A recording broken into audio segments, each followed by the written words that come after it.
صبر کا مطلب کیا ہے؟ صبر کا مطلب یہ ہے کہ اللہ کی رضا کے لیے ثابت قدم رہنا، گناہوں سے بچنا اور مصیبت میں شکایت کرنے کے بجائے اللہ پر بھروسہ رکھنا، اسی کو ہم صبر کہتے ہیں۔ آج ہم اسی کے بارے میں پڑھیں گے۔ اعوذ باللہ من الشیطان الرجیم، بسم اللہ الرحمن الرحیم، واستعینوا بالصبر والصلاة وَإِنَّهَا لَكَبِيرَةٌ إِلَّا عَلَى الْخَاشِعِينَ۔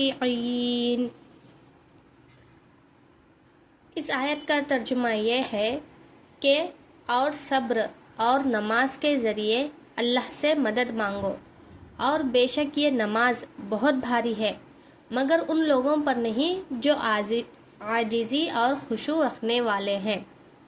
نماز ان لوگوں کے لیے بھاری نہیں ہوتی جو اللہ تعالیٰ کے ساتھ عاجزی اور خشوع رکھتے ہیں، ان لوگوں کے لیے بھاری ہوتی ہے جو اللہ تعالیٰ کے ساتھ عاجزی اور خشوع نہیں رکھتے۔ اس آیت کی تفسیر یہ ہے کہ اس آیت میں اللہ تعالیٰ نے مسلمانوں کو ایک عظیم نسخہ عطا فرمایا ہے کہ جب زندگی میں مشکلات یا پریشانیاں یا غم یا آزمائش آئے تو ہمیں کیا کرنا چاہیے؟ ہمیں صبر کرنا چاہیے اور ہمیں نماز کے ذریعے اللہ تعالیٰ سے مدد مانگنی چاہیے۔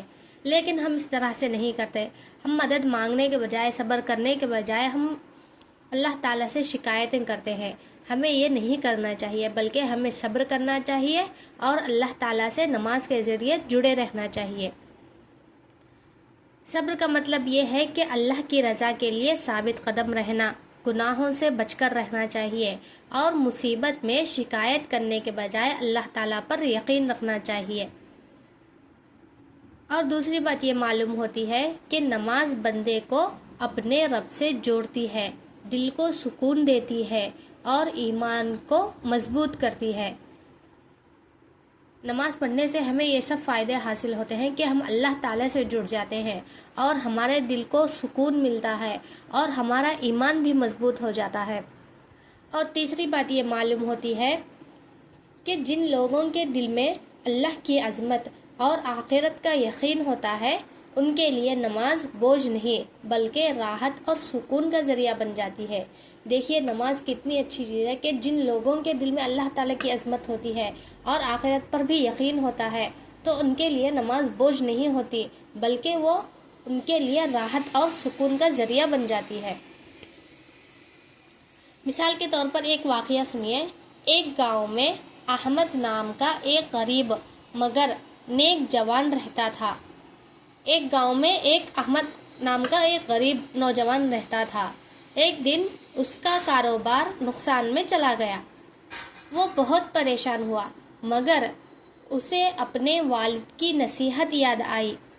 بیٹا جب بھی مشکل آئے تو وہ سورہ بقرہ کی آیت نمبر 45 پر عمل کرنا، یعنی کہ صبر کرنا اور نماز کے ذریعے اللہ سے مدد مانگنا۔ احمد نے ہمت نہیں ہاری۔ وہ 5 وقت نماز پڑھنے لگا، اللہ سے دعا کرنے لگا اور صبر سے محنت کرتا رہا۔ کچھ ہی وقت بعد اللہ تعالیٰ نے اس کے لیے رزق کے نئے دروازے کھول دیے۔ اس کا کاروبار دوبارہ چل پڑا اور اس کے دل کو بھی سکون مل گیا۔ اس آیت سے ہمیں یہ سمجھ میں آتا ہے کہ حقیقی کامیابی اللہ پر بھروسہ اور صبر اور نماز کے ذریعے سے حاصل ہوتا ہے۔ اس آیت کی فضیلت کیا ہے؟ اس آیت کی فضیلت یہ ہے کہ یہ آیت ہمیں یہ سکھاتی ہے کہ ہر مشکل میں سب سے پہلے اللہ کی طرف رجوع کرنا چاہیے۔ جب بھی ہمیں کوئی مشکل آئے تو ہمیں سب سے پہلے اپنے اللہ پاک سے کہنا چاہیے۔ اور دوسری بات یہ معلوم ہوتی ہے کہ صبر اور نماز مومن کی سب سے بڑی طاقت ہے۔ خشوع و خضوع کے ساتھ پڑھی گئی نماز انسان کی زندگی میں برکت اور استقامت پیدا کرتی ہے۔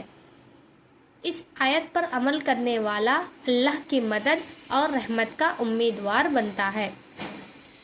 آخر میں اللہ تعالیٰ سے یہی دعا ہے کہ اللہم اجعلنا من الصابرین والخاشعین، اللہم اجعلنا من الصابرین والخاشعین واعنا علی ذکرک وشکرک وحسن عبادتک، آمین۔